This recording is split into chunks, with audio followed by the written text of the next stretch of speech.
নিয়মিত দেখতে পাই। আমরা আসলে ধর্ষণের ঘটনা এই জাহাঙ্গীরনগরে সেঞ্চুরি মানিক থেকে শুরু করে এই দেশের সর্বশেষ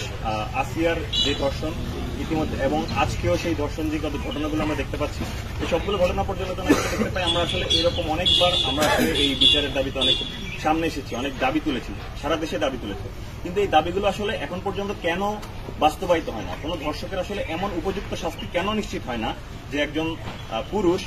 তার এই ধর্ষণ কাণ্ড ঘটানোর আগে একবার ভাববে বা দ্বিতীয়বার তার এই শাস্তির কথা ভাববে? এর কারণ এদেশের আইনি ব্যবস্থায় এমন কোন শাস্তির বিধান নেই, এমন কোন শাস্তির বিধান এখন পর্যন্ত কার্যকর হয়নি যে শাস্তির বিধান তাকে ভীতি সঞ্চার করবে, তাকে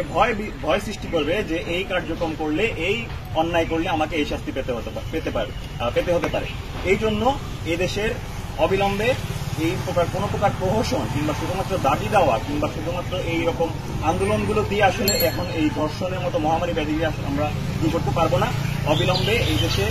ধর্ষকের দ্রুততম সময়ের মধ্যে শাস্তি নিশ্চিত করা প্রয়োজন এবং একই সাথে আমরা দেখতে পাচ্ছি আমাদের যে শিক্ষা ব্যবস্থাগুলো থেকে আমাদের নৈতিক শিক্ষার যে আসলে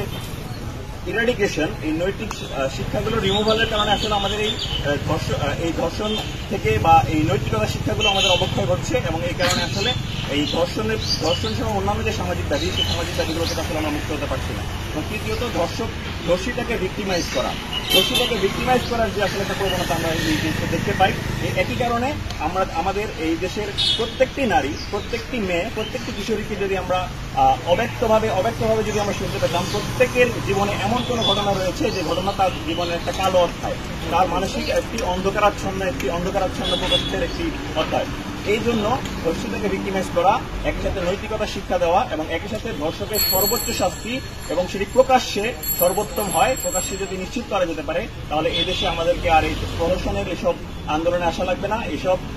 একের পর এক ঘটনাগুলো আমাদেরকে অভিজ্ঞতা নিতে হবে না এবং আমাদের এদেশে ধর্ষণের মতো এমন একটি ন্যাক্কারজনক লজ্জাজনক একটি ঘটনার সম্মুখীন আমাদেরকে হতে হবে না। অবিলম্বে এদেশে এই